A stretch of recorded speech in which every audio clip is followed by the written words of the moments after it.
Amen. Amen.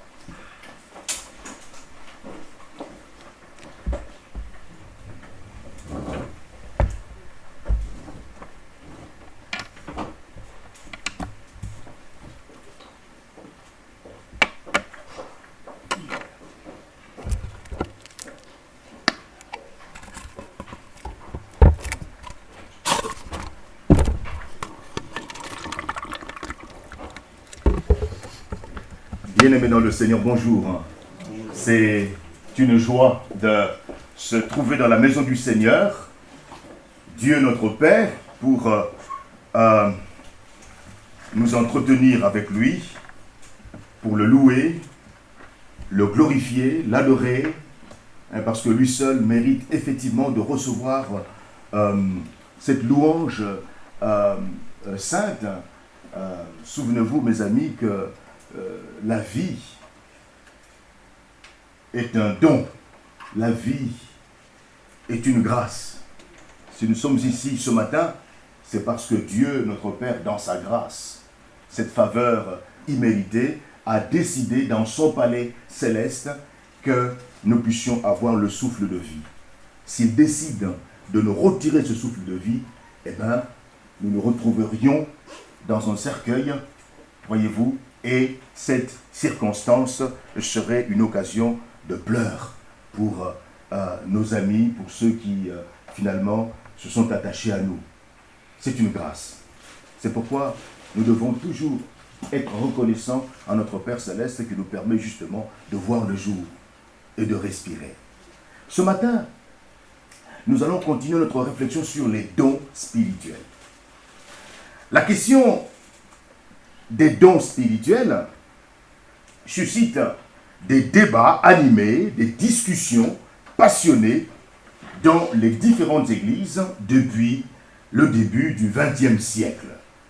En effet, l'intérêt renouvelé pour la personne et l'œuvre du Saint-Esprit, cet intérêt stimulé entre autres par l'apparition des mouvements pentecôtistes et charismatiques, a eu comme conséquence une plus grande attention portée au thème des dons spirituels et à leur exercice dans l'Église. Alors, de nombreux séminaires, des prédications, des études bibliques, des ouvrages portent en effet sur le thème des dons spirituels. Comment les découvrir? Comment les exercer? Comment les développer?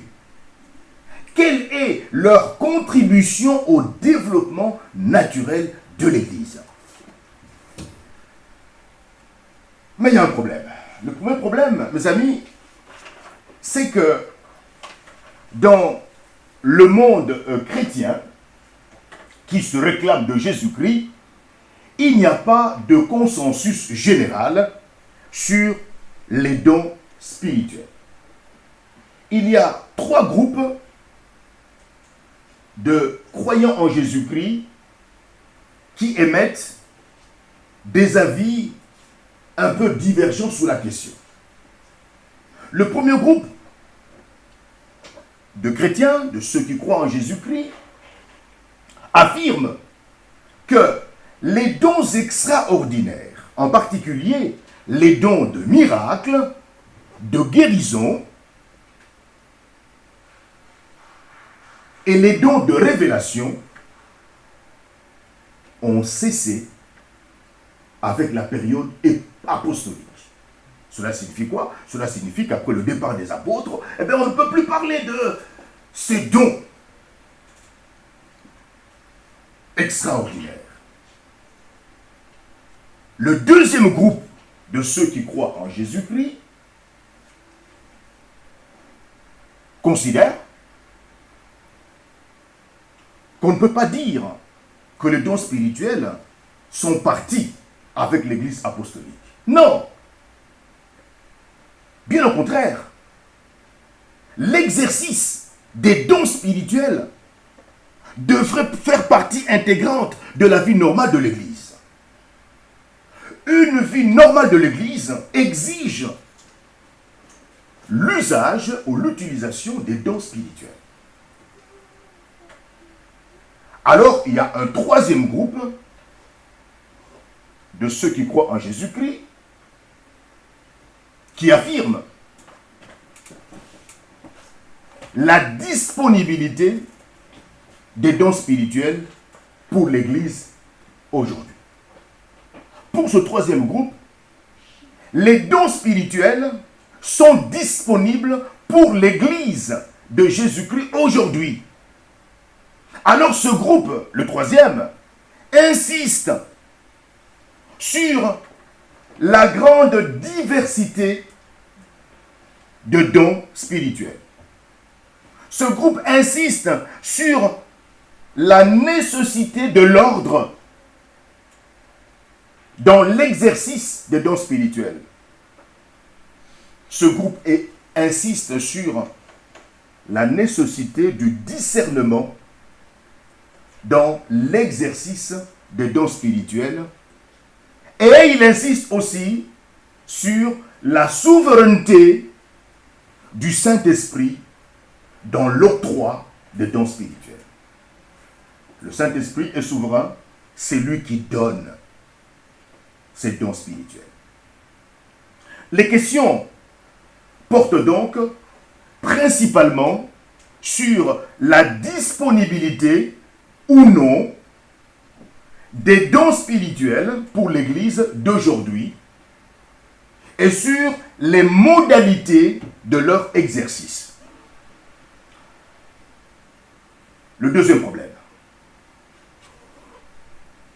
Mes amis, il n'y a pas d'accord sur la nature de ces dons spirituels. Qu'est-ce qu'un don spirituel? Dans quel but le Seigneur, le Saint-Esprit, donne ces dons spirituels à l'Église? Qu'est-ce qu'un don spirituel? L'expression don spirituel ne se trouve qu'en Romains 1, 11. En grec, il est question de charisma pneumatikon. Je lis Romains 1, 11. Car je désire vous voir pour vous communiquer quelques dons spirituels, afin que vous soyez affermis. Ça, c'est second. Bible en français courant, en effet, je désire beaucoup vous voir afin de vous apporter un don de l'Esprit Saint. Un don de l'Esprit Saint. Pour que vous en soyez fortifiés.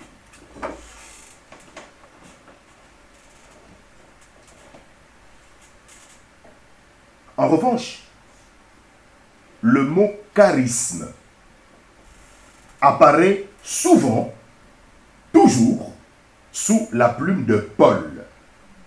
À l'exception de 1 Pierre, chapitre 4, verset 10, qui en parle. Qu'est-ce qu'il dit? 1 Pierre 4, 10. Chacun de vous a reçu de Dieu, chacun de vous, enfant de Dieu, chacun de vous qui avez reçu Jésus comme sauveur de Seigneur personnel, a reçu de Dieu, le Saint-Esprit, un don particulier qu'il utilise pour le bien des autres et le met à leur service comme il convient à de bons gérants de la grâce infiniment variée de Dieu. Ces paroles vivantes.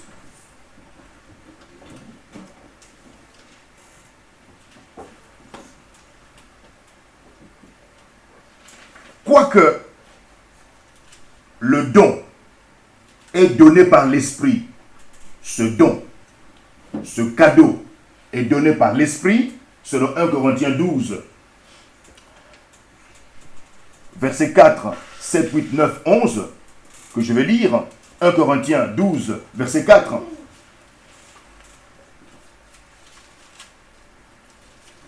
Il y a diversité de dons, mais le même esprit. C'est le même esprit qui donne cette diversité de dons. Or, à chacun, la manifestation de l'esprit est donnée pour l'utilité commune. Verset 7. Verset 8. En effet, à l'un est donné par l'esprit une parole de sagesse, à un autre une parole de connaissance, selon le même esprit. Verset 9. À un autre la foi, par le même esprit. À un autre le don des guérisons, par le même esprit. Un seul et même esprit opère toutes ces choses, les distribuant à chacun, en particulier comme il veut. Le Saint-Esprit distribue tous ses dons à chacun comme lui veut, le Saint-Esprit.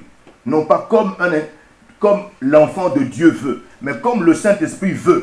Au verset 11. Charisme ne signifie pas don spirituel. Charisme relève plutôt de la charis. La charis signifie la grâce. Et c'est Romains chapitre 5 verset 15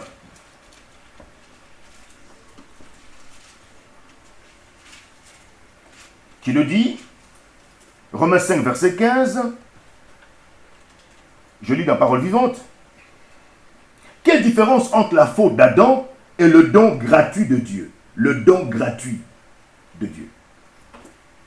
La portée du péché d'Adam fut certes immense. Par sa faute, il a entraîné à lui seul tous les hommes dans la mort. Cependant, les effets de l'œuvre de Jésus-Christ sont bien plus importants. C'est lui, donc Jésus, qui nous a acquis la faveur de Dieu, la grâce, la faveur de Dieu. Par lui, par Jésus, nous sont accordés gratuitement les dons de la grâce divine. Gratuitement. Ces bienfaits sont répandus à profusion sur tous ceux qui croient. L'humanité entière bénéficie donc des richesses qu'il nous a acquises. Romains 5, 15. Romains 12, 6.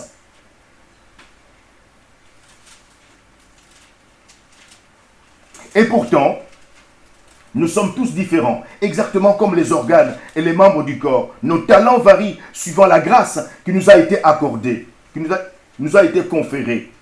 L'un a reçu le don d'adresser des messages inspirés, que ces paroles découlent de sa communion avec Dieu et qu'elles restent conformes à la règle de notre foi. Éphésiens 4, verset 7.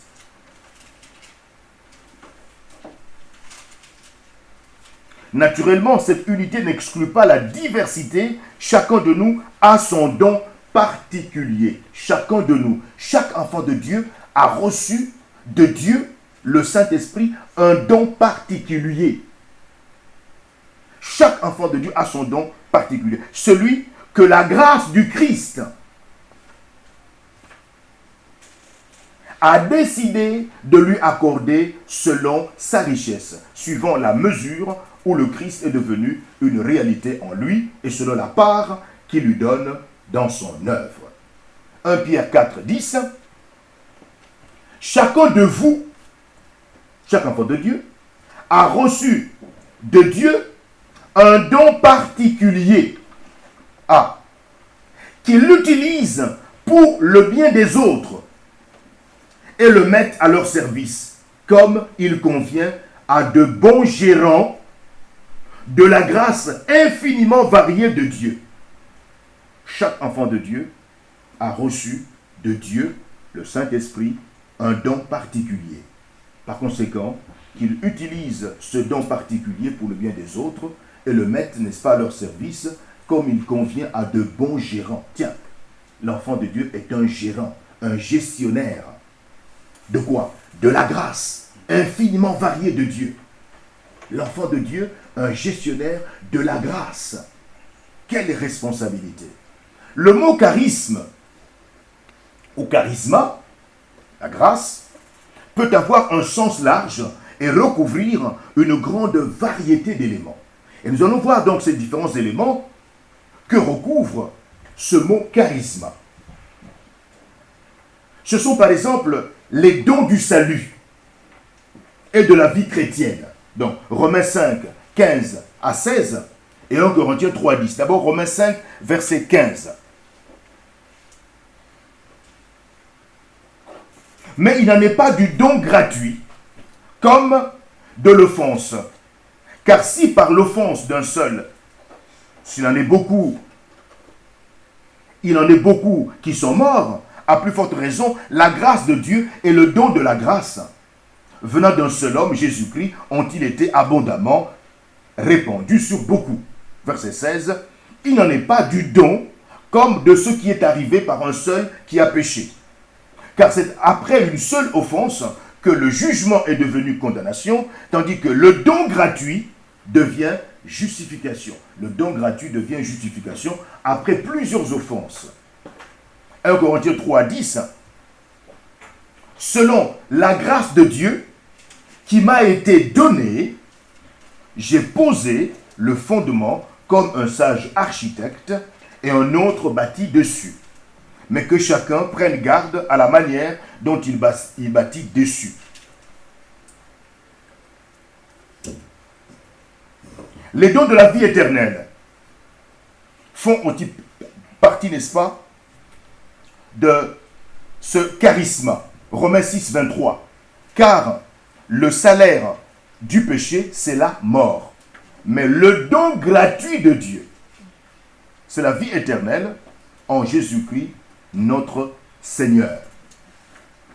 Les éléments qui font partie aussi de ce charisme, ce sont les dons du mariage ou du célibat. 1 Corinthiens, chapitre 7, verset 7. Personnellement, je souhaiterais que tout le monde soit comme moi. C'est l'apôtre Paul qui parle. Mais je sais que chacun reçoit de Dieu son don particulier. L'un, le don du célibat, l'autre, celui du mariage. Chacun reçoit de Dieu, le Saint-Esprit, son don particulier. Le mariage ou le célibat. De ces textes, nous retirons que le mot charisme a le sens général de don, de cadeau, de présent ou de faveur accordée généreusement par Dieu, sans aucun mérite de la part de celui qui le reçoit. Il s'agit d'une gratuité relevant de la générosité de Dieu.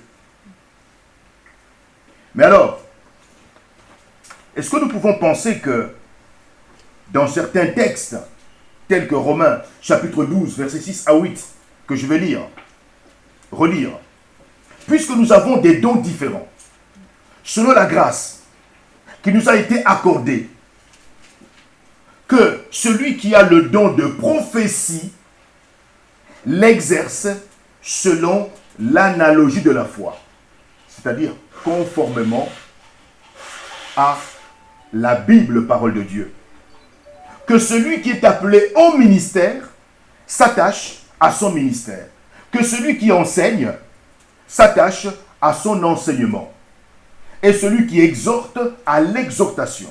Que celui qui donne le fasse avec libéralité. Que celui qui préside le fasse avec zèle. Que celui qui pratique la miséricorde le fasse avec joie. 1 Corinthiens 12 et 1 Pierre 4, 10, que je répète, comme de bons dispensateurs des diverses grâces de Dieu, que chacun de vous mette au service des autres le don qu'il a reçu.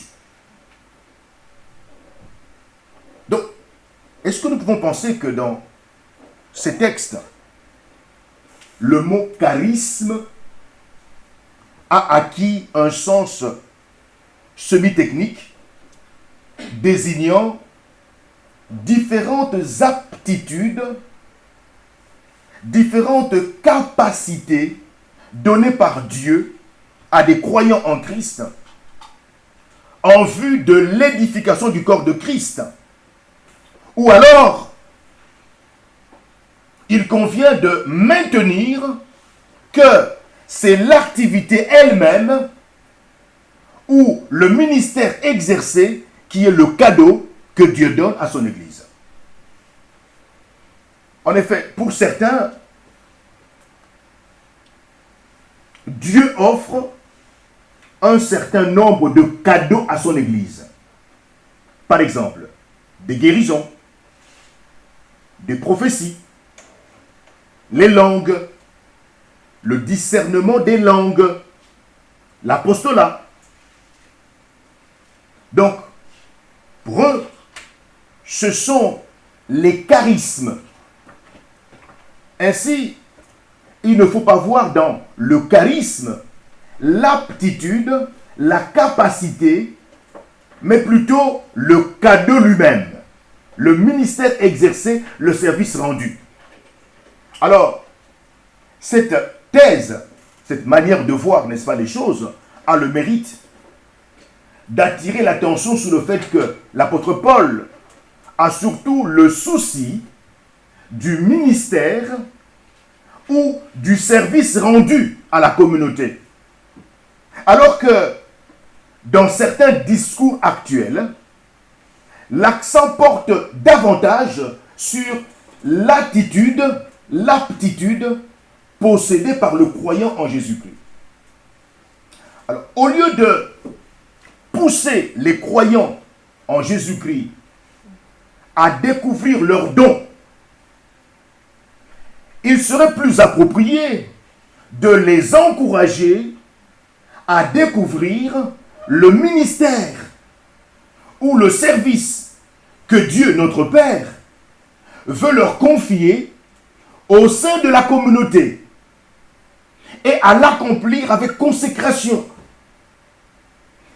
L'accent portera alors davantage sur les besoins de la communauté que l'on cherchera à satisfaire plutôt que sur ses dons personnels, individuels.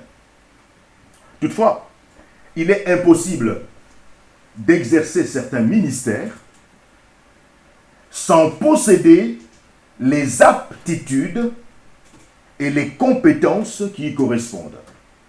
L'apôtre Paul suppose la présence chez ceux qui remplissent certains services stables, réguliers, en faveur de l'ensemble de la communauté.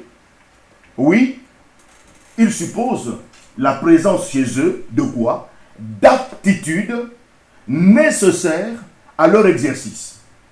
C'est pourquoi il est ruineux, même dangereux, d'opposer charisme et institution, en affirmant par exemple que certains ministères, tels que pasteurs, docteurs, anciens, diacres, sont institutionnels parce que désignés par l'Église, tandis que d'autres sont charismatiques,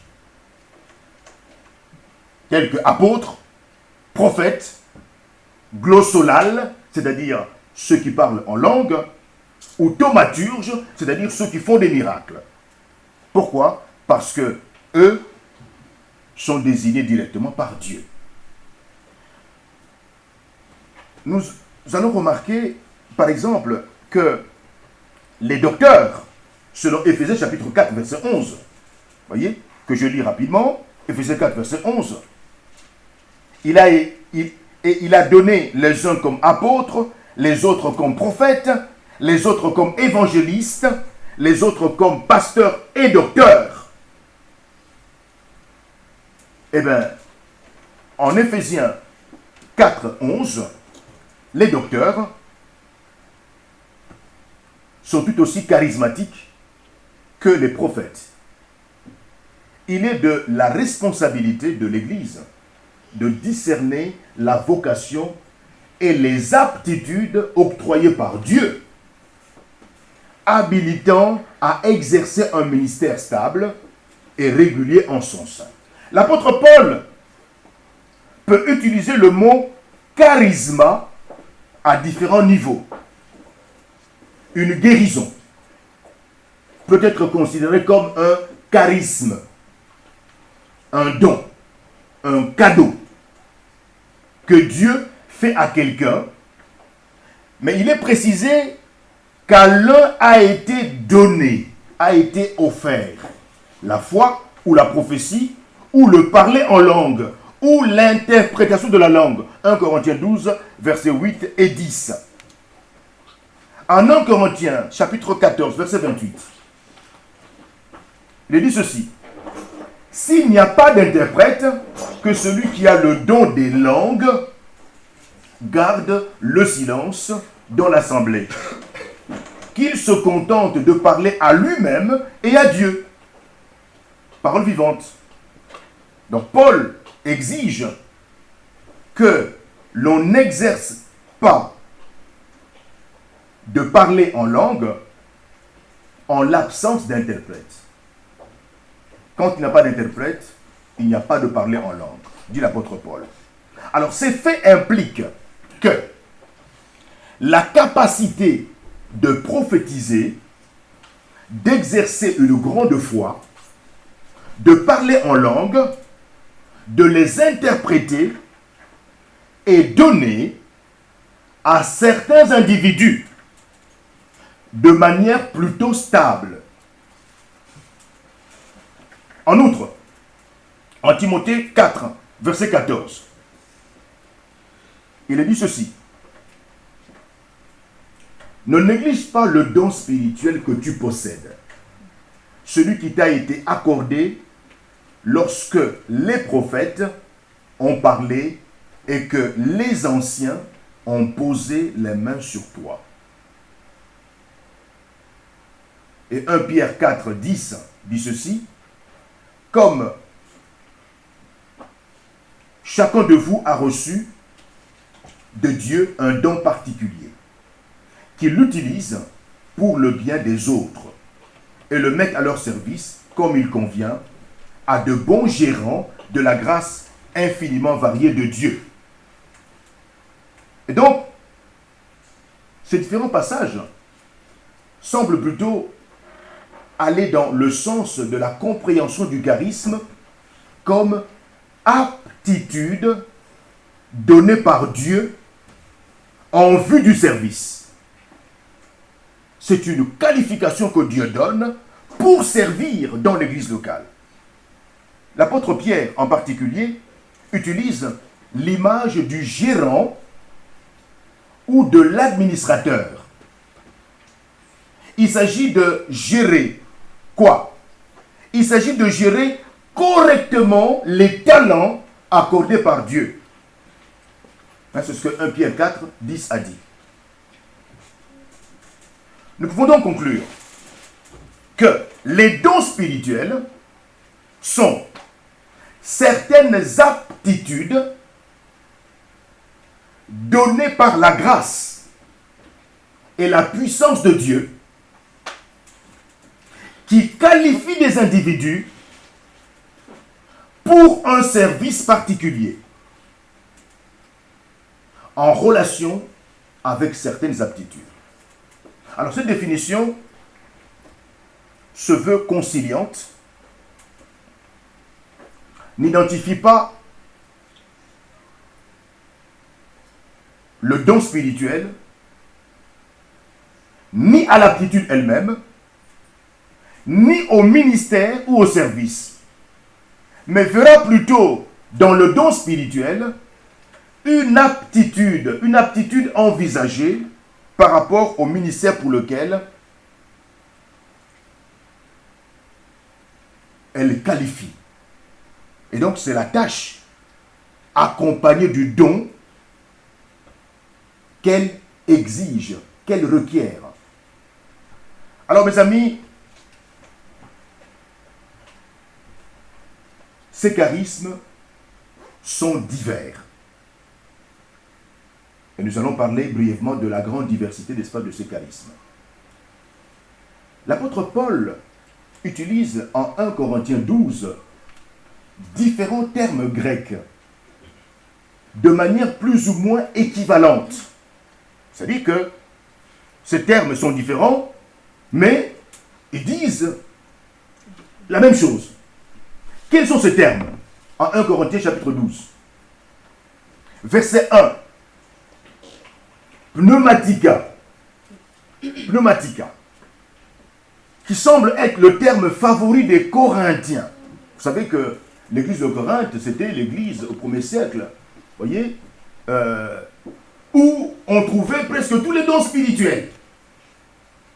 Et il y avait beaucoup de gens qui se disaient spirituels dans cette communauté. Malheureusement, qui connaissaient aussi beaucoup de problèmes, beaucoup de scandales. Donc le premier terme, c'est celui-là. Et ce terme, favori des Corinthiens, parlait des phénomènes extraordinaires. Et se traduit littéralement par les choses de l'esprit. 1 Corinthiens 12, 1 dit ceci. Parlons maintenant des dons du Saint-Esprit. Des dons du Saint-Esprit. Frères, je désire que vous connaissiez la vérité à propos de ces dons. Les choses de l'esprit. Deuxième mot, deuxième terme. Au verset 4. Charismata, c'est-à-dire les dons de la grâce de Dieu. Il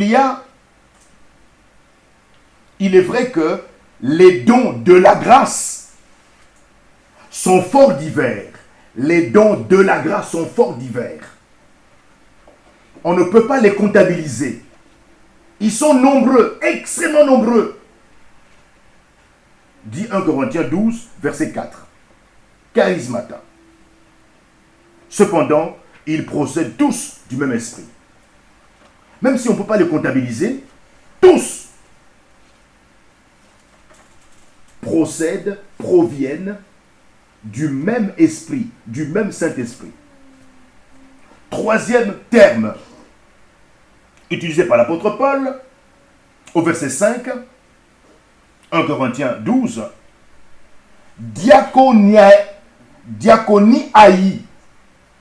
les types de services, les différents types de services. 1 Corinthiens 12, verset 5. Diversité de ministères, mais le même Seigneur. C'est-à-dire, il y a diverses façons de servir, mais c'est le même Seigneur. Voyez? Ou Parole vivante dit ceci, les services dans l'Église sont différents. Les services dans l'Église sont différents. Mais c'est un seul et même Seigneur que nous servons. Autre mot que l'apôtre Paul utilise au verset 6, énergemata, les énergies, les activités, les puissances que Dieu stimule, actionne en chaque chrétien, au verset 6.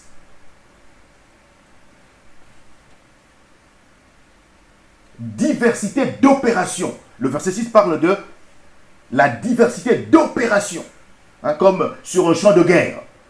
Voyez, les opérations. Mais le même Dieu qui opère tout en tous. Voyez, il y a diverses activités, voyez, mais c'est le même Dieu qui les produit toutes en tous. Voyez?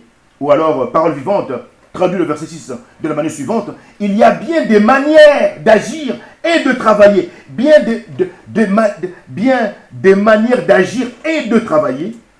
L'œuvre de Dieu adopte des formes très variées. Et pourtant, c'est le même Dieu qui exerce son action pour rendre les uns et les autres capables d'accomplir tout ce qu'ils font. l'apôtre Paul insiste sur le fait que les charismes sont divers et variés. On ne peut pas les comptabiliser. Divers et variés. L'apôtre Paul fournit des listes de charismes qui ne coïncident pas entièrement. Voyez, si vous comparez Romains chapitre 12, verset 6 à 8, et 1 Corinthiens 12, 8 à 10, et verset 28 à 30, vous verrez que ces listes ne coïncident pas. Et d'ailleurs, ces listes ne prétendent pas non plus à l'exhaustivité. J'insiste sur le fait que nous n'avons pas un tableau exhaustif, c'est-à-dire complet. Voyez-vous, des charismes. Si vous n'êtes pas dans ce cliché, vous êtes donc en dehors de la plaque. Non. Non. La liste des charismes n'est pas exhaustive. La liste est illimitée. Les charismes sont illimités. Amen. Amen. On limite la diversité des charismes quand on met l'accent uniquement sur le parler en langue, la prophétie, les guérisons et les miracles, ou encore quand on identifie les charismes à la liste des 9 charismes de 1 Corinthiens chapitre 12, versets 8 à 10. Nous noterons par exemple qu'en 1 Corinthiens chapitre 12, 13 charismes sont énumérés. Et que la liste de Romains chapitre 12 comporte 7 charismes, dont 5 ne sont pas mentionnés dans la liste de 1 Corinthiens 12. Nous rentrerons en détail, n'est-ce pas, prochainement. Vous voyez, là je donne, n'est-ce pas, les grandes lignes pour avoir une certaine idée générale. Certains auteurs voudraient distinguer entre les manifestations de la grâce de Romains chapitre 12 et les dons spirituels de 1 Corinthiens chapitre 12. Alors, ces auteurs arguent, affirment le caractère hétérogène de la liste de Romains chapitre 12. Pour eux, la liste Romains chapitre 12 est un peu désordonnée. D'une part, et d'autre part, de l'absence de cette liste des dons extraordinaires que l'on trouve en 1 Corinthiens chapitre 12. Mes amis, la distance creusée entre les dons que l'Esprit octroie, que l'Esprit donne, que l'Esprit offre, et les manifestations de la grâce que Dieu accorde aux croyants est artificielle. Il n'y a pas lieu de creuser cette distance. Non. Tous les charismes ne sont pas nécessairement spectaculaires, qui frappent à l'œil. L'apôtre Paul mentionne en Romains chapitre 12 l'encouragement ou l'exhortation. L'encouragement, l'exhortation. Est-ce que ça frappe à l'œil? Mais non. Ce n'est pas spectaculaire. La générosité. Est-ce que la générosité frappe à l'œil? Non. Enfin, à moins que l'individu en question publie que j'ai offert 1 million. Mais sinon, la générosité ne frappe pas à l'œil. L'enseignement, dispenser l'enseignement, ça ne frappe pas à l'œil. Voyez, le service, ce sont des charismes qui ne frappent pas à l'œil. Nous pouvons relever que ces choses dont je viens de parler, c'est-à-dire ces charismes qui ne frappent pas à l'œil, tels que l'encouragement, ou l'exhortation, la générosité, l'enseignement, etc., peuvent aussi se trouver parmi les non-croyants, qui peuvent aussi avoir ces compétences. En 1 Corinthiens chapitre 12, verset 28, il est question du charisme de Kubernesis. Alors, ce mot-là, grec, Kubernesis, le sens général de ce mot est administrateur. Nous avons déjà, dans 1 Pierre 4, 10, parlé du rôle d'administrateur de l'enfant de Dieu, qui doit administrer, d'accord, la grâce variée de Dieu. 1 Corinthiens 12, verset 28.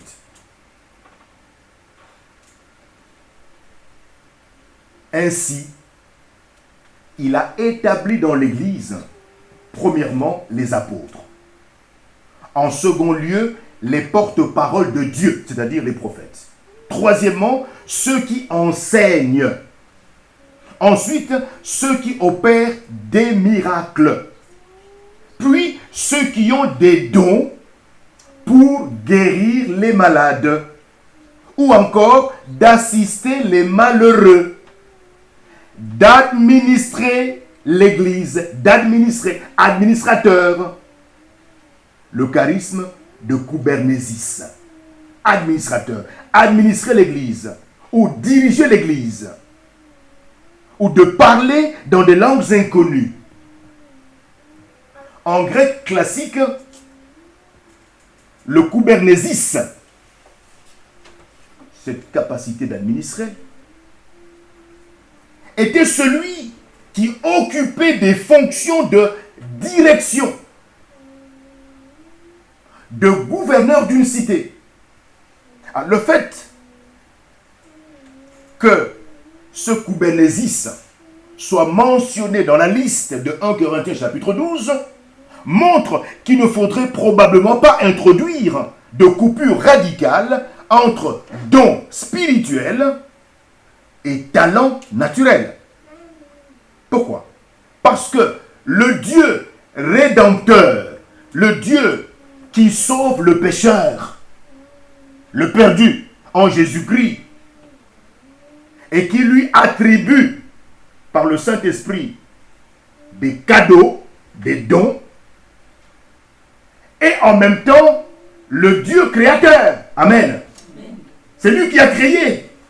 C'est le même Dieu. Par conséquent, tous les dons viennent de lui. Amen. Amen. Ainsi, ce qui transforme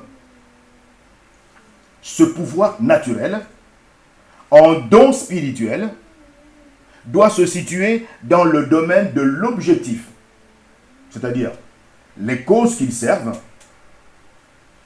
et du motif, c'est-à-dire les mobiles qui les guident.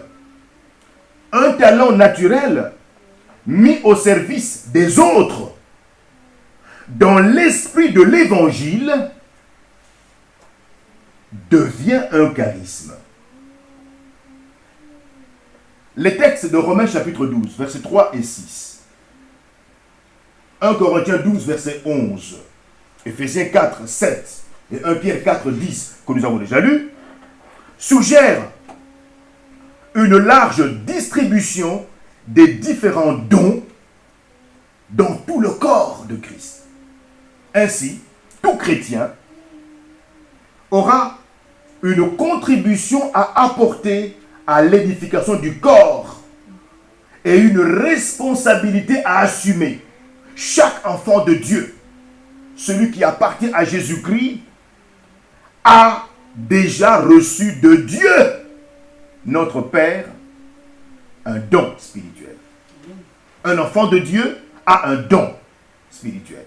Chacun a un don. Il doit être opérationnel dans la maison du Seigneur.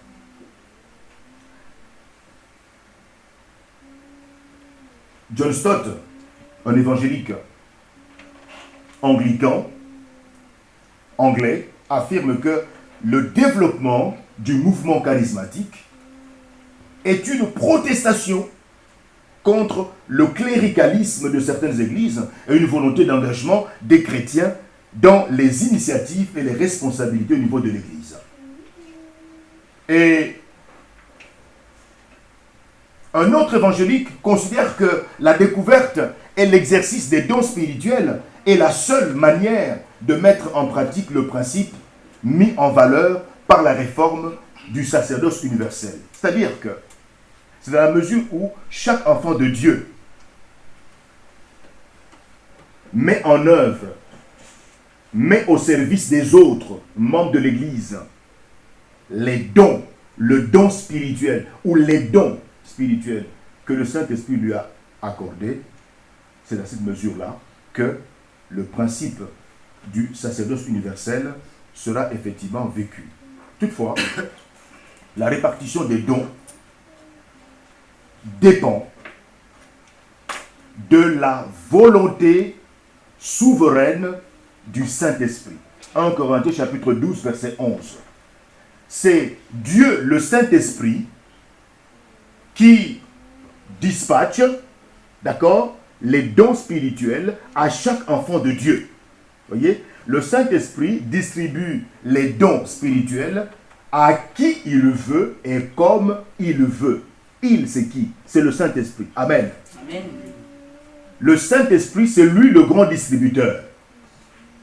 Il décide de donner tel don à Stevie, peut-être un don, n'est-ce pas, musical, de donner à l'autre, n'est-ce pas, une belle voix pour chanter pour la gloire du Seigneur, de donner à l'autre, n'est-ce pas, la capacité d'encourager les enfants de Dieu, de donner à l'autre la capacité de pouvoir parler en langue, de donner à l'autre la capacité de pouvoir transmettre des messages venus, n'est-ce pas, du ciel, de donner à l'autre, etc., etc. C'est le Saint-Esprit qui distribue.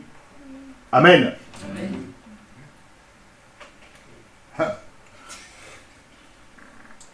C'est Dieu le Saint-Esprit qui est le grand distributeur.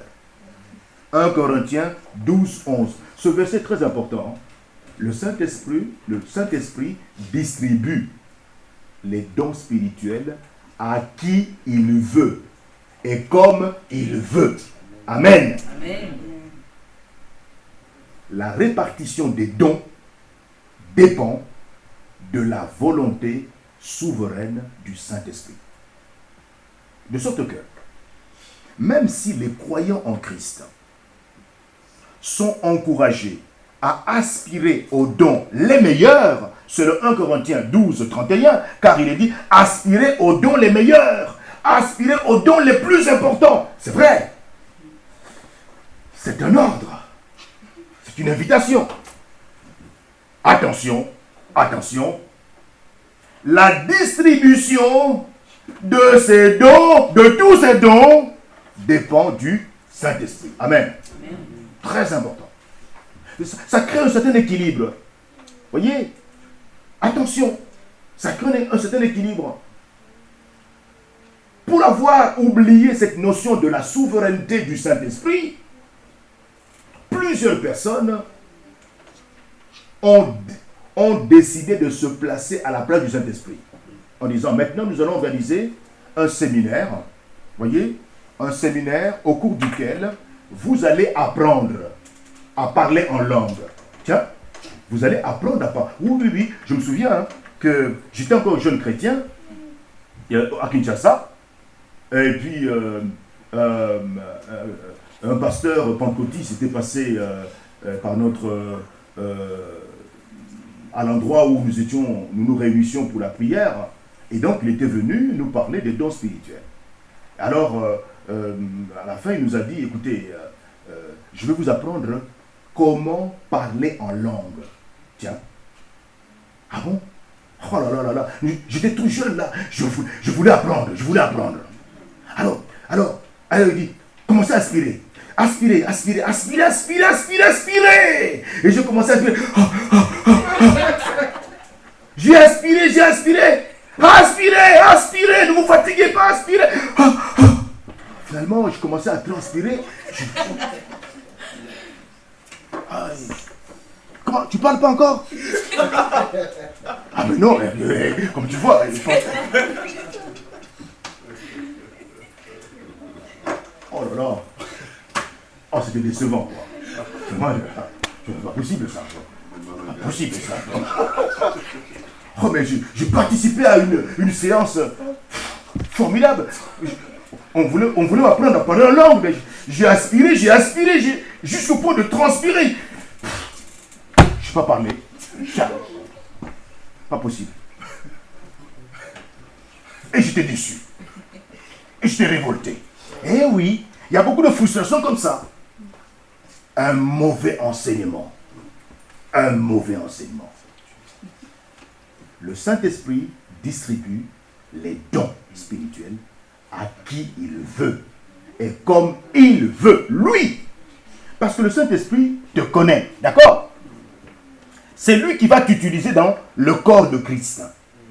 Il sait que, oui, celui-ci, eh bien, il sera un bon œil. Voyez? Celui-ci, il sera une bonne bouche. Celui-là, il a un cœur sensible. Ce sera le cœur de l'Église. Celui-là, c'est un bon enseignant. Il va bien présenter les choses. Celui-là, c'est le Saint-Esprit. Il te connaît. Il sait qui tu es.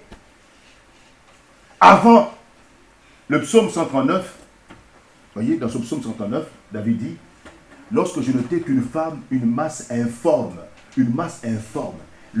Dieu me connaissait déjà. Amen. Mais Dieu te connaît. Il te connaît. Avant même que tu n'existes, il te connaît. Il sait qui tu es. Pourquoi tu veux être ce que tu n'es pas? Pourquoi? Non. Sois disponible entre les mains du Saint-Esprit. D'accord? Dans l'obéissance. Et tu verras ce qu'il va faire dans ta vie. Mais n'impose pas tes vues. N'impose pas ta loi. N'impose rien. Parce que si tu imposes, mais lui va te montrer qu'il est Dieu. Et tu seras déçu. Tu n'auras rien. Amen. L'Église devant fonctionner comme un corps. Diverses tâches sont nécessaires à sa vie et à son bon fonctionnement. Il ne s'agit donc ni d'envier les dons des autres, ni de déprécier les siens. Non! Je ne peux pas envier le don que le Saint-Esprit a offert à mon frère Stevie. Mon frère Stevie sait manipuler son histoire là. Moi je ne lui connais rien du tout. Je ne sais pas. Vous voyez? Si le Seigneur a donné à telle sœur une belle voix, ma voix est rock. Je ne peux pas dire, Seigneur, donne-moi cette voix. Non. Mon rôle est ailleurs. J'ai un rôle dans le corps. Dans le corps, vous voyez, un corps se compose de différents membres. Un corps. Il y a l'œil, il y a le nez, il y a les cheveux. Alors, si un corps est entièrement un œil, un œil, c'est un corps entier, un œil. Pas possible ça. Ou le nez, tout le corps est le nez. Ou tout le corps est la bouche. Non. Dans le corps, il y a différentes parties. Amen. Chaque membre du corps de Christ joue un rôle. Vous savez, lorsque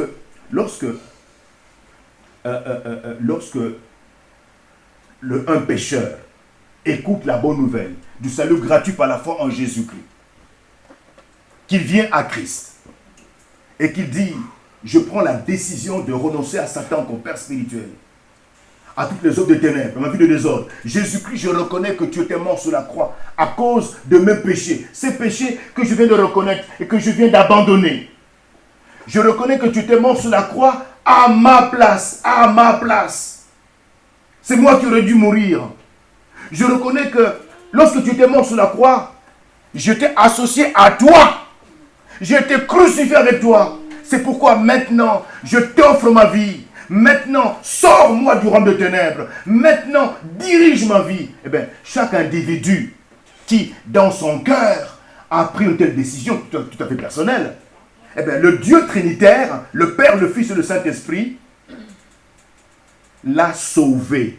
Le Père l'a associé à la mort de Christ, l'a fait ressusciter avec Christ. Jésus-Christ lui-même a pris cet individu ces actions sont simultanées. Nous en avons déjà parlé. Elles se produisent à la même seconde, de manière concomitante. Jésus-Christ prend le pécheur en question, repentant, le prend et le plonge dans le Saint-Esprit. Jésus-Christ baptise cet individu dans le Saint-Esprit. C'est lui qui baptise. Le baptême dans le Saint-Esprit, baptême signifie plonger, immerger. Qui plonge? Ce n'est pas le pasteur, ce n'est pas l'évangéliste, ce n'est pas le pape, non, c'est Jésus-Christ lui-même. C'est Jean-Baptiste qui l'a dit. Celui qui vient après moi est plus grand que moi. C'est lui, Jésus, qui vous baptisera, qui vous plongera dans le Saint-Esprit. Dans le Saint-Esprit, seulement. Pas dans le feu. Parce que dans le feu, c'est un jugement. Ce jugement est réservé aux incroyants. Eux seront plongés dans le feu éternel. Amen. C'est Jésus qui le fera aussi. Mais c'est la première phase. Il vous plonge dans le Saint-Esprit, dans le bain du Saint-Esprit. Et une fois que vous êtes plongé dans le bain du Saint-Esprit, c'est pour être nettoyé, lavé. Toutes vos fautes, tous vos péchés, tout votre passé est nettoyé. Et après, que se passe-t-il? Le Saint-Esprit, lui, t'incorpore dans le corps de Christ. Tu deviens un membre du corps de Christ. Amen. Ce baptême dans le Saint-Esprit, ce plongeon, cette immersion dans le Saint-Esprit par Jésus-Christ, et le Saint-Esprit qui plonge celui qui a été nettoyé dans le corps de Christ, sauve. Le baptême dans le Saint-Esprit sauve. Et une fois que le Saint-Esprit vous place dans le corps de Christ, il vous attribue une place. Il fait de vous un membre du corps de Christ, le corps invisible de Jésus-Christ. Et en tant que membre, il te donne une aptitude, une compétence. Amen. Amen. Tu as un rôle à jouer. Ce rôle, tu l'as déjà en tant que membre du Christ. Donc, chaque enfant de Dieu a déjà une qualification, un don spirituel. Voyez? Et le Saint-Esprit, un don spirituel, c'est une manifestation de l'Esprit. C'est la manière dont le Saint-Esprit se manifeste à travers un individu. C'est ça le don spirituel. Et cette manière de se manifester peut être, peut être temporelle, voyez, c'est un don, ou alors stable, permanente. C'est là qu'on parle de ministère. Quelque chose de stable, de permanent. Voyez? Et donc, lorsque nous sommes dedans, en tant que dans le corps de Christ, nous avons déjà une qualification en tant qu'enfant de Dieu. Nous n'avons pas à envier les autres. Je dois être ce que je suis en Jésus-Christ. Voyez-vous? Alors, la prochaine fois, nous entrerons, n'est-ce pas, en détail pour voir en détail comment fonctionnent les différents charismes. Comment sont définis les différents charismes, parce que le problème c'est que si nous ne connaissons pas la définition, n'est-ce pas, du charisme, et la manière dont ce charisme fonctionne, eh bien, évidemment, nous aurons aussi du mal à pouvoir demander. Demandez, vous recevrez. L'apôtre Paul nous dit, aspirez aux dons les meilleurs. Mais il faut que nous connaissions ces dons. D'accord? Que nous connaissions ces dons, que nous sachions comment ils fonctionnent, etc. Et quels sont les exemples bibliques de fonctionnement, n'est-ce pas, de ces différents dons. Et nous verrons que c'est véritable, c'est un monde inouï. C'est une grâce. Ce sont des dons de la grâce de Dieu. La grâce d'une faveur non méritée. Et ces dons, eh bien, Dieu le Père les a mis à notre disposition, le Seigneur Jésus-Christ les a mis à notre disposition, le Saint-Esprit les a mis à notre disposition pour que nous puissions servir le corps de Christ. Voilà. Donc, vraiment que le Seigneur nous accorde la grâce de pouvoir mieux comprendre ces choses pour que chacun, ayant compris sa position en Jésus-Christ, saura qu'il a un rôle à jouer dans la communauté locale pour servir l'Église et honorer Jésus-Christ. Amen. Amen. Prions, Seigneur, nous voulons te dire merci. Merci pour ta parole qui est vivante. Merci pour ta parole qui nous éclaire. Merci pour cette parole qui nous montre ta volonté. Tu as créé l'Église comme étant un corps. Et chaque enfant de Dieu membre du corps, a un rôle à jouer. Ce rôle que tu lui as déjà attribué le jour où tu l'as incorporé dans ton corps, Jésus-Christ. Parce que chacun de nous, en tant que rachetés, nous avons un don. À travers nous, ton esprit se manifeste d'une certaine manière, par grâce. Accorde à chacun de nous, effectivement, d'aimer ta parole, de nous familiariser avec ta parole, de connaître ta parole, d'être assis dans ta parole, pour que nous ne puissions pas être ballottés par tout vent de doctrine contraire à ta pensée, telle qu'elle apparaît dans ta parole. Donne-nous d'être des équilibrés, non pas des déséquilibrés, qui s'attachent à ta parole, qui se laissent diriger par ton esprit souverain, de sorte que dans ton église locale, nous puissions tous être des acteurs qui travaillons pour l'avènement de Jésus-Christ, qui revient bientôt dans les airs pour nous chercher. Garde nos cœurs loin du péché et soumis à ta parole vivante. Au nom de Jésus. Amen. Amen.